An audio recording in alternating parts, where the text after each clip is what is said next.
Hello and welcome to our next presentation with Leonard, who will be here in just a moment.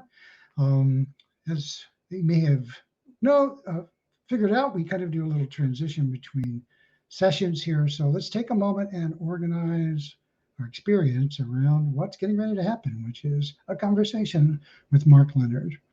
And so take a moment and just take a breath and transition from the tables, from conversation, from browsing or working or whatever's going on in your life, to simply being more present with your experience of right now. Taking a breath and relaxing and letting yourself come into more awareness of what's going on with you. Relaxing, taking a moment just to let yourself orient towards this conversation that's coming up, and putting a pause on whatever's been going on in your life for just a little while.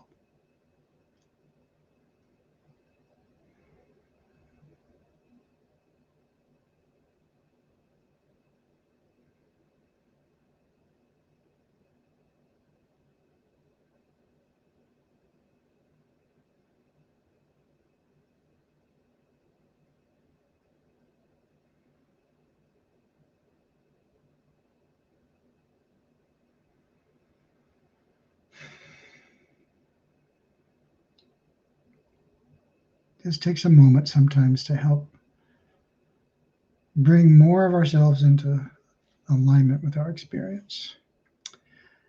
So thank you for that. And I'm going to bring up now Leonard, who I have been excited to talk to in our preparations for this particular presentation. Hi, Mark, how are you doing?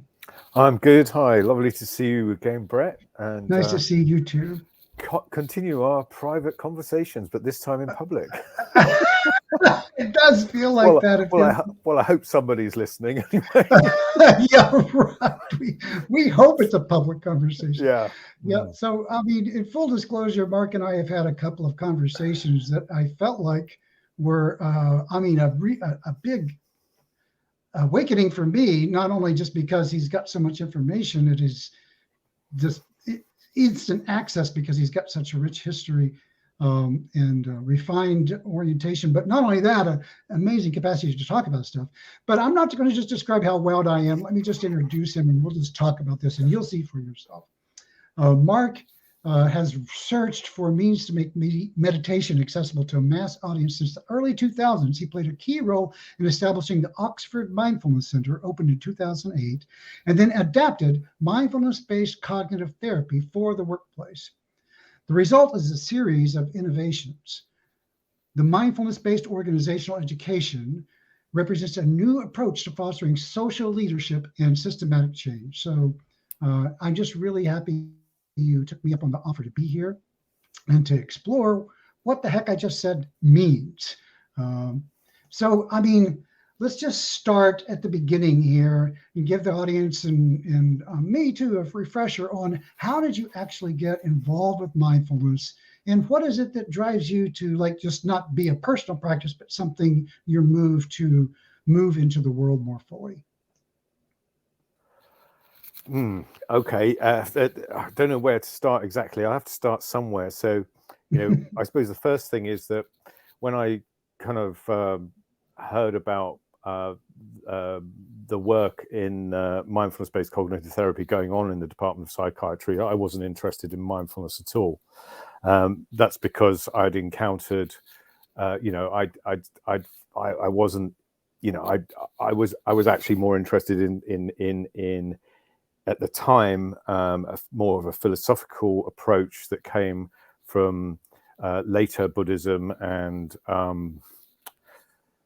Tibetan approaches that were more focused on the idea of compassion or, developing, generating unconditional compassion and understanding certain philosophical things that's very similar to the sort of Socratic approach to challenging assumptions about the nature of things.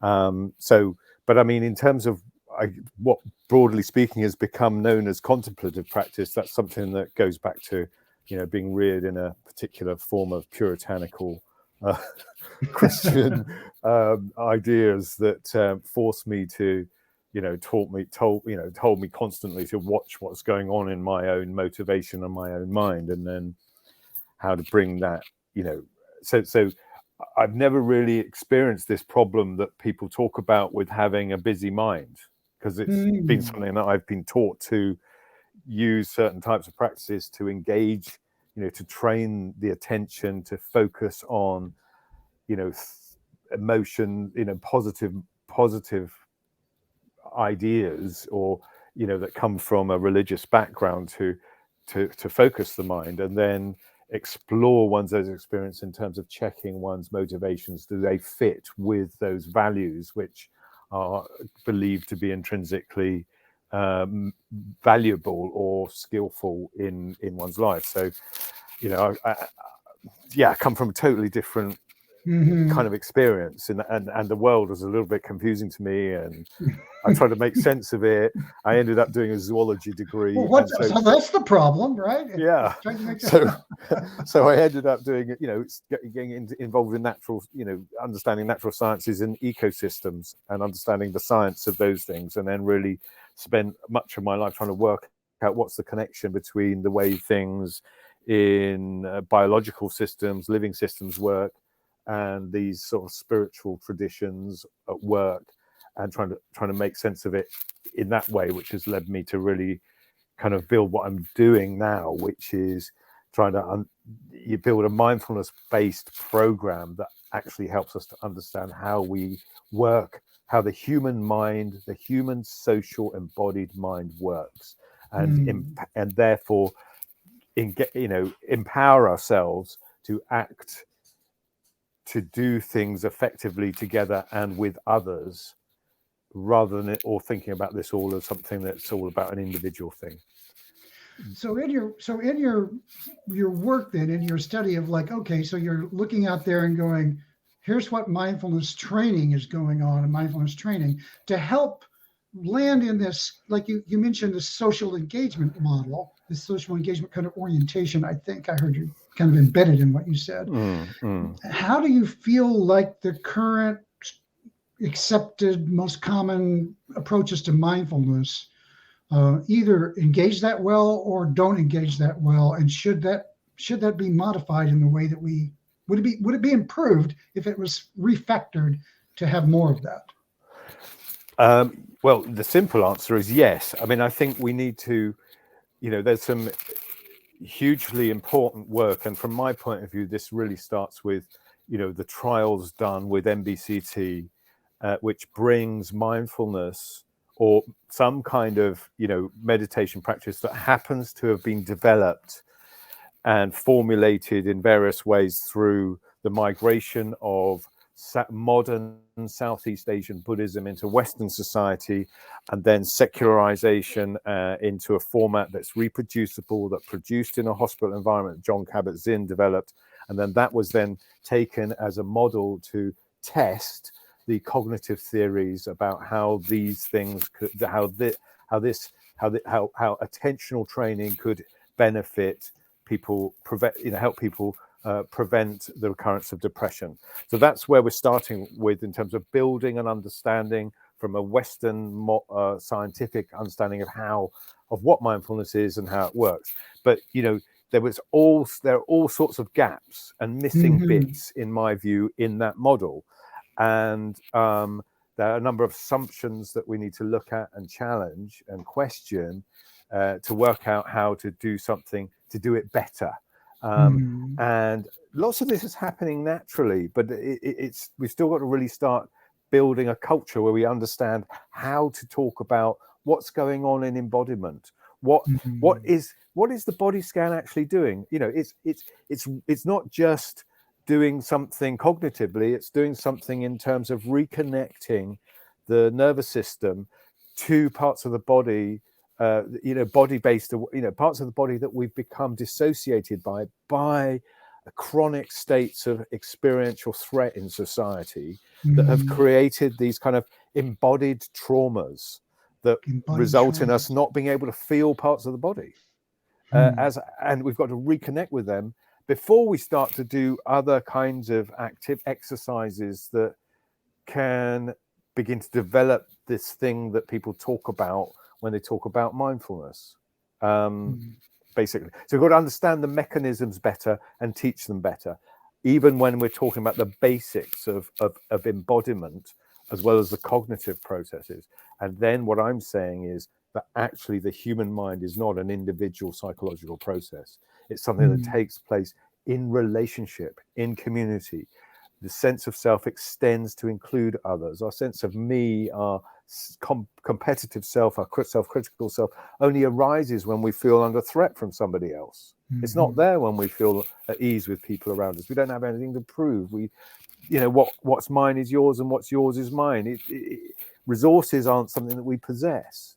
It's only something that we possess when we compete with others, and we create a group identity and then compete with other identities. And understanding how that works enables us to start to act consciously about how we use those parts of the human mind to do stuff. We don't want to go to war with our neighbors because we've kind of worked out that it's better to make friends with them and understand them. So how do we do that? And I think understanding how the social mind works in a training, in a teaching environment, in the classroom, where we can apply mindfulness meditation practices to see this happen and begin to self-regulate, reconnect ourselves with our feelings, interpret our feelings as responses to others, and begin to understand how we create a sense of our own self, our separate self in relationship to others.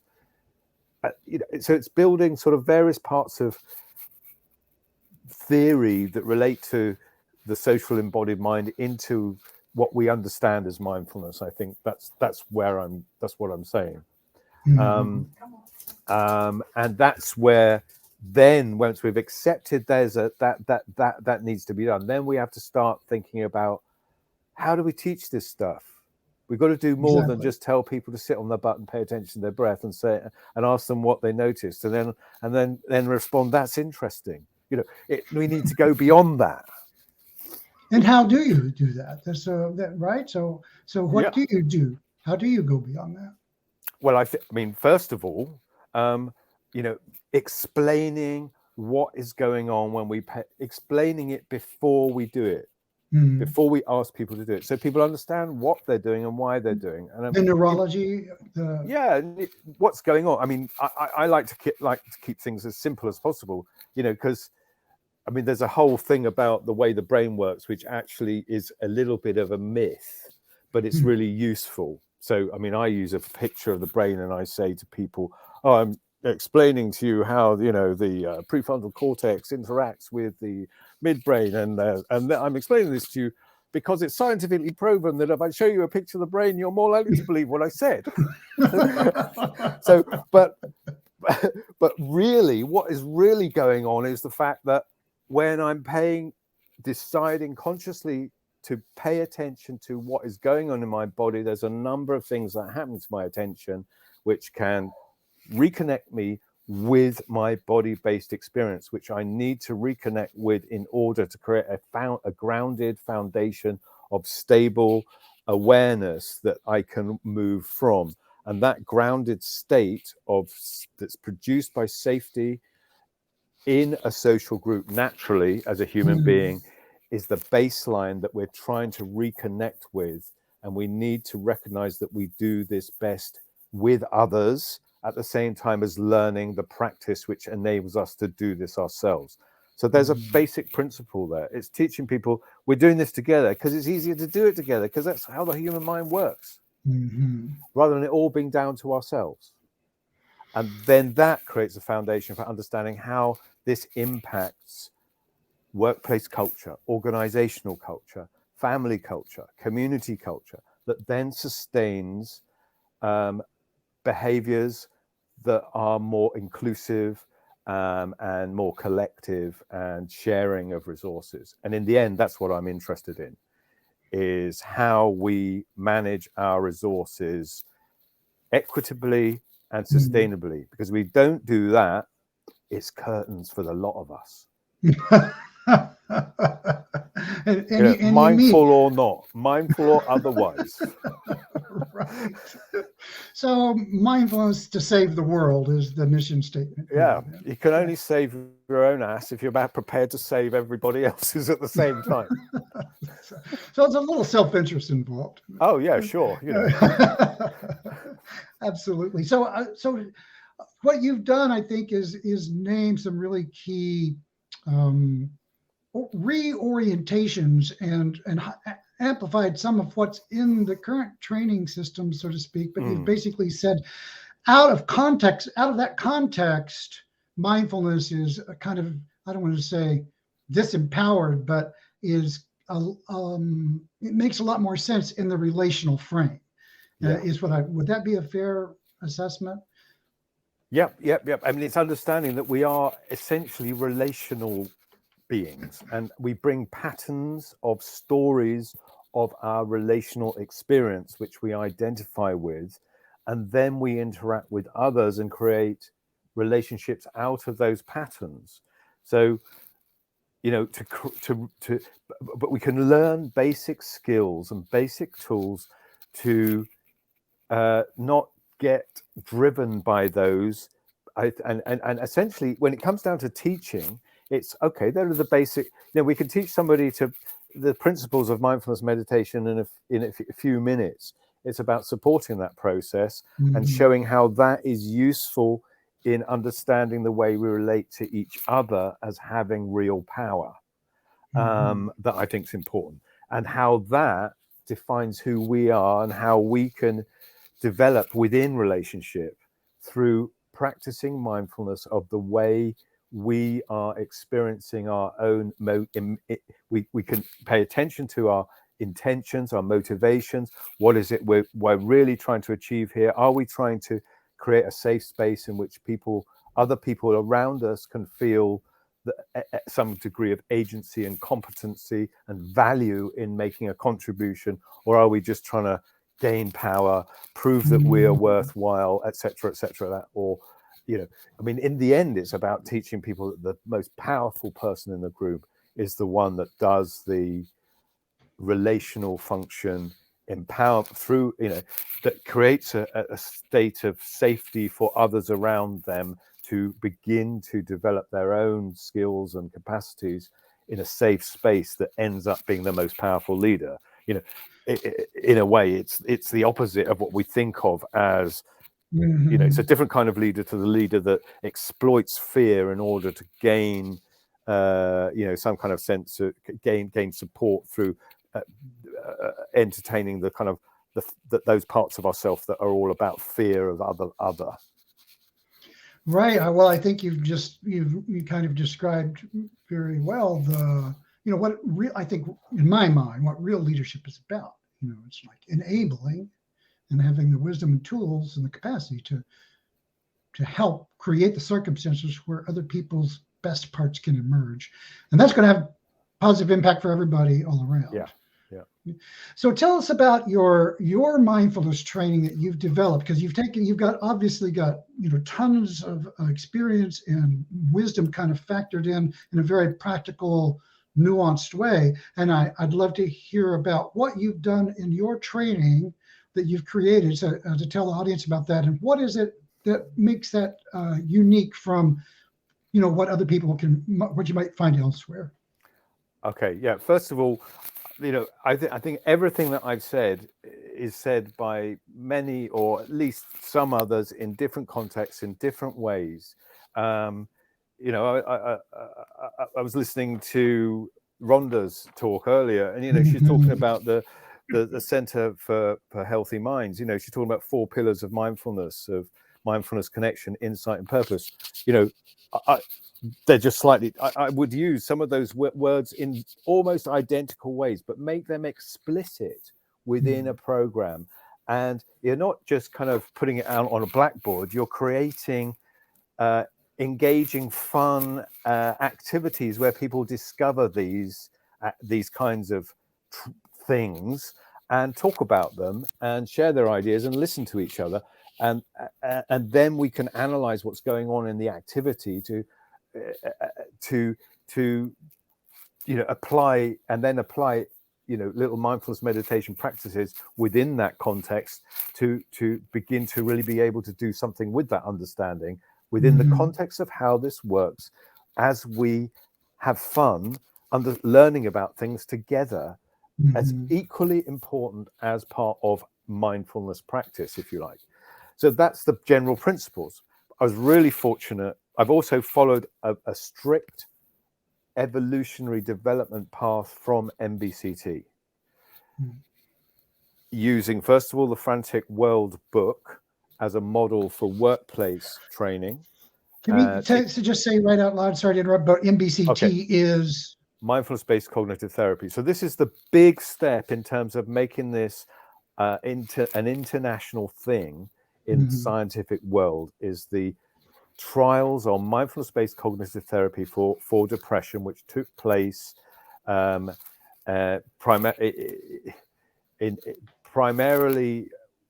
well, certainly in the UK.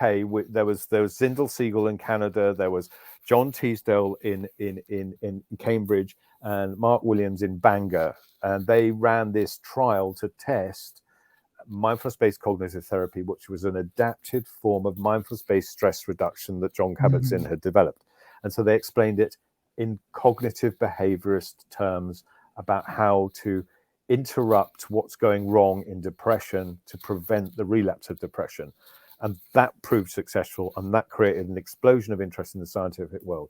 Now, later, Mark Williams, one of those key researchers, he did a further piece of research, and at Oxford, he set up in Oxford, and that's where I got involved with helping to establish just, the center where this could take place, if you like, or dissemination of that program and that work could take place in terms of teaching people to teach it, and in terms of delivering programs to the general public or those who have gone through psychological services. So I used that model, those cognitive understandings and the basic principles that are adapted for just general stress management that Professor Mark Williams talked about in a book that became a massive bestseller, which is Mindfulness, a Practical Guide to Finding Peace in the Frantic World, written with Dr. Danny Penman, who is much more of a kind of popular writer who managed to translate all of the kind of clinical stuff into an accessible self-help book. And it's that self-help book that really triggered the explosion of publications in self-help and mindfulness, and that was published in 2011. And that is still one of the best. I mean, not that I've read many of them. An incredibly good, useful guide to applying mindfulness from a cognitive basis, a scientific basis, to help yourself with stress in a frantic world, if you like. Now, so that was the basic format, which follows the kind of the stable of mindfulness-based approaches. So I taught 30 or 40 of those courses for veterinary surgeons. This worked really well. Veterinary surgeons in the UK have 4 times the national suicide rate, huge problems with, mental health problems for various reasons. So it was thought to be really important for veterinary surgeons to do something about this. But in developing a teaching method, I began to realize that so much of what was really going on in the classroom was social and interactive. That was enabling people to learn what this was all about. And I began to realize that I thought that was actually more important than the bits of sitting on your butt, paying attention to sensations of breathing for most of us most of the time. I'm not trying to say that it's not valuable, or even going into deeper practice is not valuable. But even in a traditional context, deeper practice only happens within a practice community of practitioners in a monastery or some kind of social setting where a shared set of beliefs and understandings or practices are taking place, and the meditation practice is just part of that. And we've forgotten about that, and that's so important. So I thought, well, okay, this really fits into an organizational frame of things. How can we adapt this? And I got this amazing opportunity to build a new adapted program for National Health Service hospital staff in the UK, and managed to persuade the hospital to run a waitlist controlled trial, and we set up, some researchers do the study and had really good results, both in terms of stress, mindfulness, and a score that is much more related to sort of organizational stuff, workplace stuff, positive psychology, which is called basic psychological needs at work, which has got 3 elements, which are autonomy, competence, and relatedness. Okay, these 3 elements. We got, statistically significant positive results, and we managed to get that published in the article in the journal, peer-reviewed paper published in the peer-reviewed journal Mindfulness in 2020. And then interest started to grow after doing various talks. I gave a talk with the Dutch Mindfulness Teachers Association. They found it really interesting what I was saying. They were working with British Association of Mindfulness-Based Approaches, which are kind of the main kind of standards body.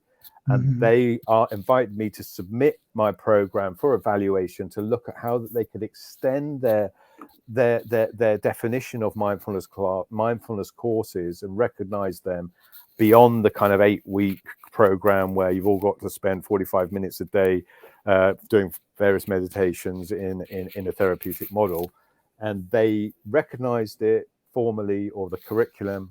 I'm now tasked to go out and build more evidence, teach it to others so that we can reproduce findings and establish it further as a model. But it accepts that this mainstream recognition model or body that recognizes therapeutic programs that have come from MBSR, mindfulness-based stress reduction, mindfulness-based cognitive therapy, etc., as a format that recognizes that it is a valid mindfulness program with only 10-minute meditations. Okay, and it recognizes the benefit that arises out of those 10-minute meditations is produced by an interaction or a combination of teaching people to talk about their experience, understand how to talk about their experience, how to listen to others without kind of problem solving their experience, how to acknowledge what's going on with their experience, the social learning processes in activities, and the theoretical content, which is front loaded. I think some previous speakers have been talking about this. It's not all about doing what you're told. It's explaining clearly why you're doing this. And what I'm doing is explaining not just the cognitive process, I'm explaining the physiological, neurological embodiment process and the social process of how we construct a sense of self in relationship to others that we can then begin to manage consciously. Okay. And interestingly, this reflects much more of a modern analog of actually what the Buddha was teaching, which is how do we create a sense of self? Is it really there? We also need to build ethics in, which is all about, an ethical training, which is all about actually understanding how it feels for others when we behave in certain ways. And therefore we need to be careful about that because we feel the distress that they feel when we cause them distress. How do we learn that? How do we become to pay attention to that and then adjust our actions and our motives and our speech in order to make them feel safe, valued, and able to express themselves, be creative, learn stuff, do stuff that's useful to contribute to the collective efforts of the group. Wow. So it's recognized. It's the first time this model has been formally recognized as a thing, and it creates a model that others can then copy to create an argument for a legitimate mindfulness course that is not based directly on the idea that we've all got to sit on our butts for 45 minutes a day. Yeah, and it's the again, where we're going back to the relational context that makes that 10-minute exercise activated. Yeah, exactly. And so how does that actually wind up being implemented? Like, how do you actually put that into a programmatic structure? Well, I mean, without going through sort of specific details, I could tell you stories about what what I love. Okay. Something about, say, for the first activity. I love it. and I haven't got a picture of it here, but I don't know if anybody's. I really should have got one here, and I could put it up. I didn't know it was going to happen. It's a picture of. I don't know if it's a picture of what is clearly a urinal plonked on a plinth in a museum. Now, some of us are a little bit, think of ourselves as being quite up with the arts will know what I'm talking about. But I happen to be brought up, both my parents are artists, so I got sick of galleries. I'm a bit of a cultural Luddite as a result. But you come about it honestly, right? Yeah. Okay. Anyway, so it's like, what is this? And people are going, oh, blimey, I thought this was a meditation course. So I get people to talk about what their reaction is. Oh, wow, it's a urinal. But some people go, oh, is it really? I didn't know that's what it was. I didn't know. Yeah, but you couldn't use it as a urinal because there's women and children and men walking around. It's a public space. It's in a plastic box and it's not even plumbed in. So I'm going, oh, okay. So how does that work then? Okay, so all right. So yeah, we call it a urinal. We get used to the idea that that's what it is, and then we get a bit of a surprise when we realize that it's not a urinal. And it's not a urinal because it can't perform the function that a urinal is designed to perform, and it can only perform that function when it's plumbed in, to the mains, the water mains and the drains, and it's it's bolted onto a wall in a little house that only men can go into. Okay, so that's what happens. We create these models of reality, and then all of a sudden they don't fit, and we kind of get a surprise. Sometimes we laugh, sometimes we get quite annoyed about it, and we resist it. So basically that little exercise has created a fun environment where people have learned about one of the most powerful theoretical ideas about how the human mind works in 10 minutes. It's finding clever ways of exploring that stuff in a playful way that makes it obvious. It goes, oh wow, I'm seeing urinals everywhere. I didn't realize that. Metaphorically, everything I see around me is just this construct that I'm not looking at. So actually, sometimes I get surprised. I actually got to look carefully to see what's really details of what's going on, so I don't get tripped up by imaginary urinals. So looks like a leader. Yeah, could be a leader. I don't know. yeah. How do we test this? What's really going on? So we engage curiosity as to what's going on in the mind and how we kind of build models of reality, and all of a sudden how we find out they're not real, and it causes a reaction. So that's a conceptual understanding of what's going on, and then we can start to go into understanding how this applies, and we talk about this in our own experience.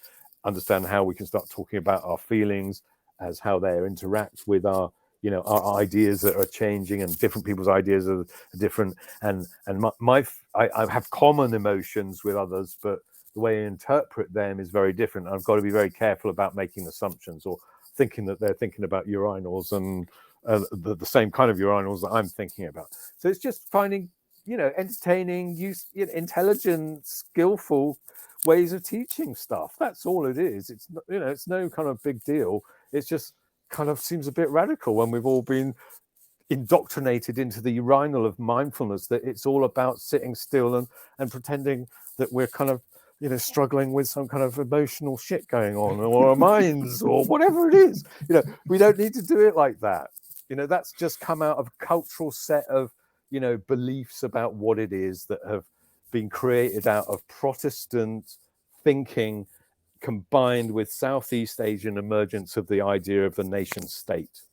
It's nothing to do intrinsically with what understanding our own mind is, how it works, and how we interact with others, and how we need to be conscious of that in order to survive in modern society. Yeah. So you mentioned that the coursework that you crafted is, what's the name? Do you have a name for your courses or your class? Well, the name, that we describe this program as mindfulness-based organizational education. Okay. We did think about calling it mindfulness-based social education, but we thought, there's not much money in that. You know, So how's that working out for you? yeah. Well, I mean, it's beginning to, I mean, it's a long story, but, I thought, well, actually, if I'm going to try and make money out of this, I've got to sell it to organizations. So now I'm selling this, presenting this as organizational development. It's not that the impact of this is creating an inclusive, sustainable, adaptive, diverse culture. It's not about helping people manage stress. And I mean, I think the whole idea of helping people manage stress is, let's put it this way, I'm trying to think of a not too impolite way of putting it. It's arse about face. Stress is a natural reaction to living in a messed up culture. Yeah, that's a good way of putting it. Yeah. And we're all buying into this. In there. Yeah, we're all buying into this as like, oh, wow, it's my fault, man. I shouldn't feel like this. Well, actually, right. You're If perfectly only I could normal. add more Nearly bits to me, I'd be else okay. Is feeling like that too. So what do we do about it? Okay, we can go and lock ourselves away in our own little mindfulness-based corner and anesthetize ourselves to what's going on in their mind, in our somewhat maladaptive thinking. But it feels good in that little corner, Yeah, it does. Good, but it's not going to help my children or grandchildren cope with the changes that are coming. Yeah. It's not going to solve the climate crisis. It's not going to solve social the vast gulf of social inequality and the war and migration that are going to come out of this. The only way we're going to solve these problems is by working together collaboratively and collectively. Well, that's one option. And if we don't manage that, there are going to be possibly small groups of people that do survive, and they're only going to survive if they manage to work together like this to cope with the changes that are coming. Okay. Yeah. So you mentioned kind of in passing that these 10-minute meditations are effective. Now, do you get pushback on like just doing a 10-minute meditation versus? Oh yeah, I don't make it a big deal. From my point of view, this is a means to understand how you create a sense of yourself in relationship. And I'm saying, yeah, you're not, you're going to find that quite difficult if you're your average human being that is kind of running around in your mind, that has been, through our social experience has been dissociated into this world of thinking about me and mine and what I can do and what I've done wrong and what I want in the world. Okay, it's going to be hard to get anywhere without self-regulation and reconnecting with our body-based experience, our experience of feelings, because that gives us the tools to start to work in relationship.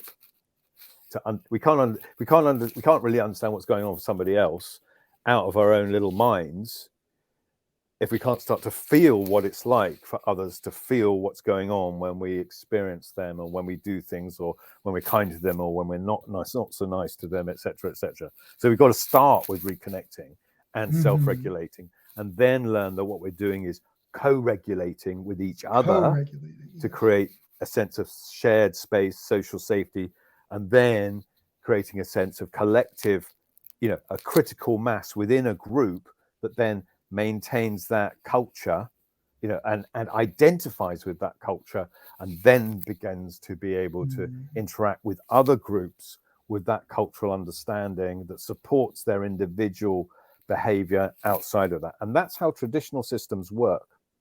I've just come back from Istanbul. I was invited to go and visit a Sufi community, and we all get hung up on the ritual, the dancing and the chanting and the music and all this kind of stuff, and we think that's going to do wonders, like mindfulness meditation or whatever it is. It's just the icing on the cake of the work that goes on in relationship, in community. In this case, like a lot of traditions, service, kindness, patience, generosity. That's where the work really takes place, in relationship, in community. And until we start to create a notion of how community works and how that trains us to work with each other, share what we have, develop those qualities, mindfulness is just, it's hundreds and thousands sprinkled in the wind. It's not really going to have an impact. I mean, I'm not saying this doesn't go on. It's when Right. we actually see this happening in mindfulness programs. It's a community activity where people are building Mm, relationships. And so why don't we start talking about the power of those things and then start mm, focusing on building mindful communities? I don't like mhm, the mhm. word, but communities of practice. Okay. Mhm, mhm. Communities of practice where these values are trained and acknowledged and emulated and copied to create a critical mass that changes the culture of an organization or of a community. And then that culture then can start to impact wider society.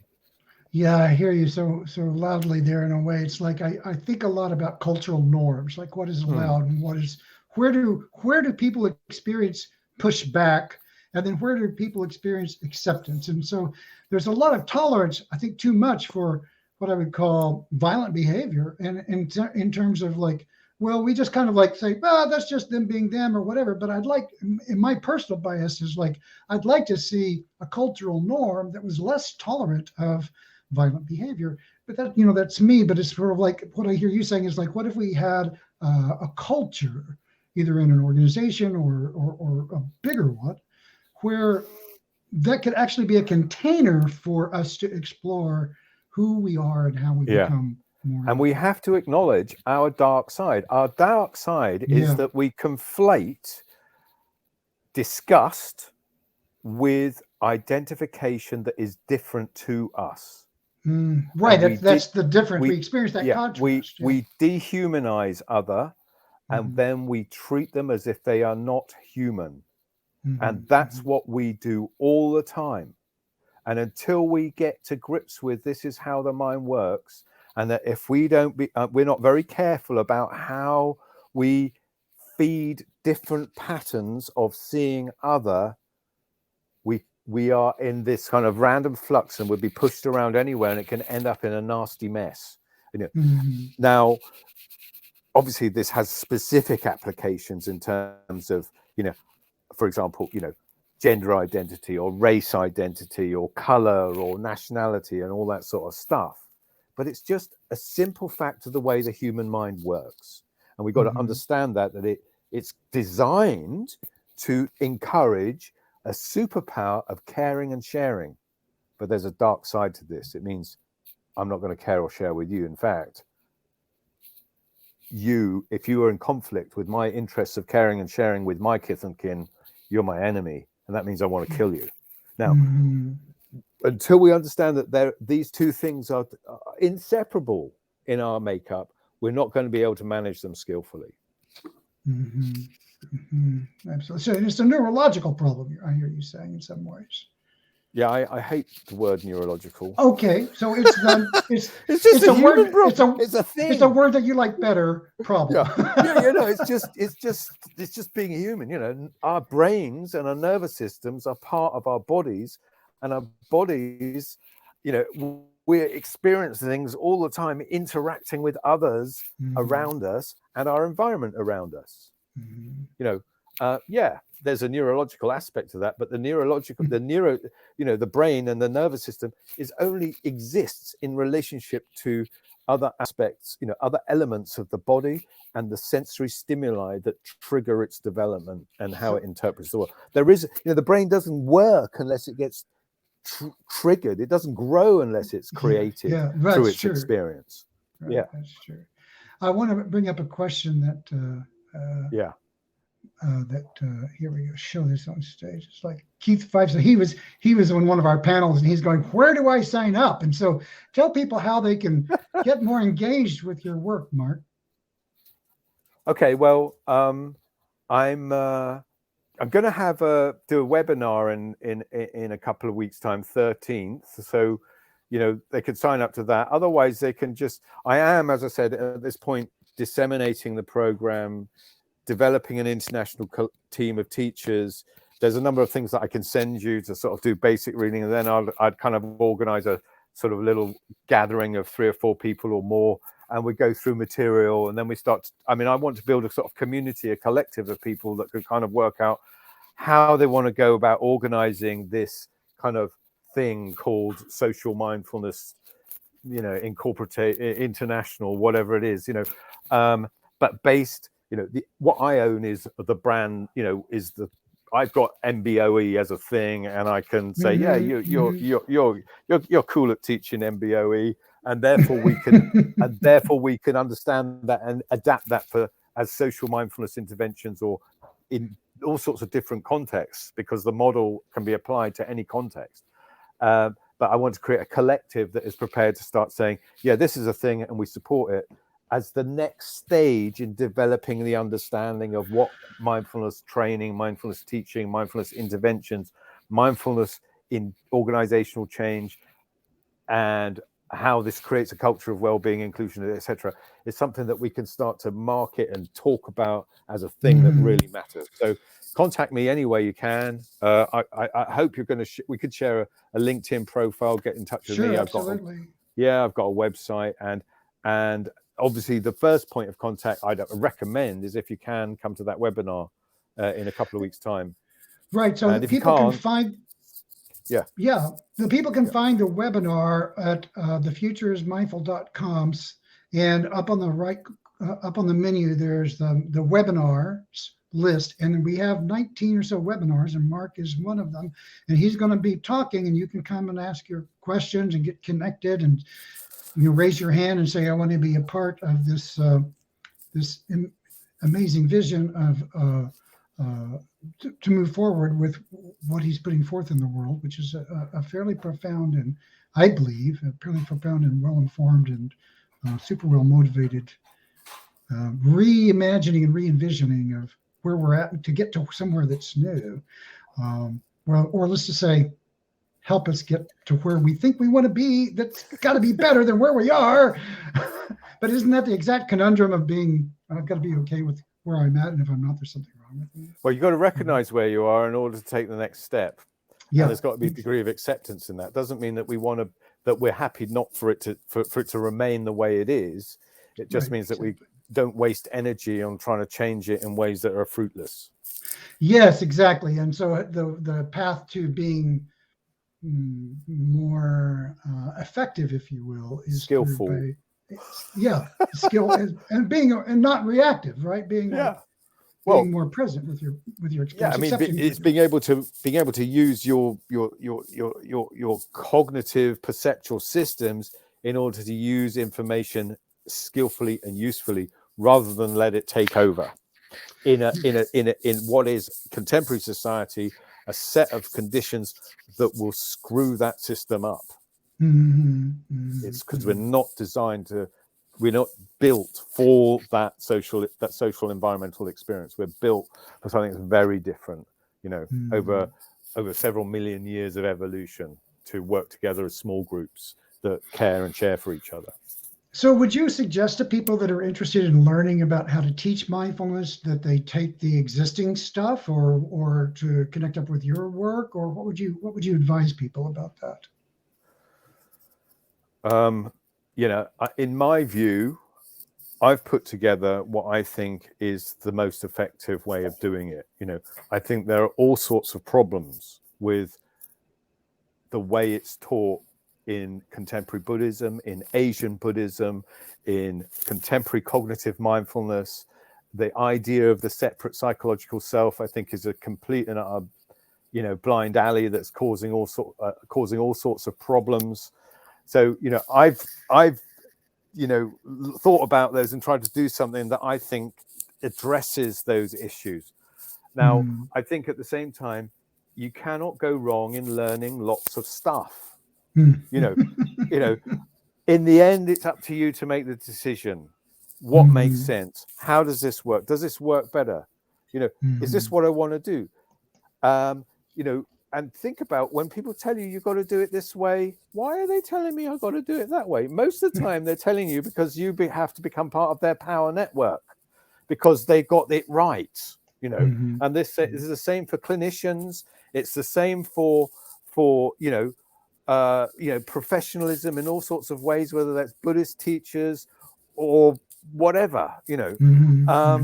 It's just, in the end, how do we understand how it is to be human, and how do we create better interactions that enable us to survive together is the big deal. And quite often professionalism, power, and status get in the way of all of that. But we got to be. But we don't want to go out and make our own decisions because we're frightened of what the powerful people will do to us. So amazing. So we have to wrap up because we have to do a lead into the next events, which are our mindful experiences events. I just want to say thank you so much for being here and for your incredible depth and wisdom and humor. And you know, at the same time, I always feel with you this call to action to kind of like, let's really get serious about this because it matters. And I so appreciate that very, very much. Well, thanks. It's a privilege and a pleasure more than anything else. Oh, that's the important thing. Is it fun? It is, isn't it? Yeah. So thanks, Mark. Thank you very much, Mark. We'll be in touch soon. And everyone, turn out for the webinar on the website because, I mean, come on, you got to get some more of this good stuff. So yes, Mark, your work in mindfulness training is really interesting and timely. I really liked how you spoke about moving from such association with our own individual groups and to more global association with everyone, which will definitely help us create a more mindful future. So for those interested in connecting with Mark, I posted a link to his LinkedIn as well as on the website. We have him on his webinar. Definitely add that to your calendar. We'll send notes out about that on through MailChimp. So keep a look out in your email. And next up, we have our wellness experiences to put our mindfulness into practice. So keep a lookout for that, and we'll have that coming up pretty soon here. So Mark, don't end the session here. Let's just go. I'll just go straight into desktop sharing the slides. Mark Montalbaum. And thanks again, Mark, Leonard, and we'll be talking soon.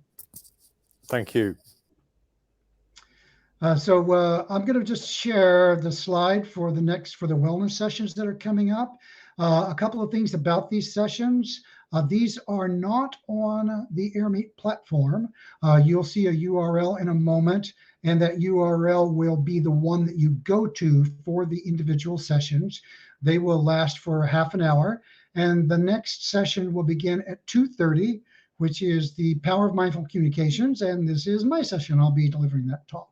So we hope to see you at one of these events. They're amazing. These people were selected because of their expertise. So we have Travis Spencer delivering mindful self-care practice, Amanda Sanders and Amy Levin who are both co-founders of Authentic CEO, talking about what's at the heart of human-centered company culture. These are experiences as well as some information here.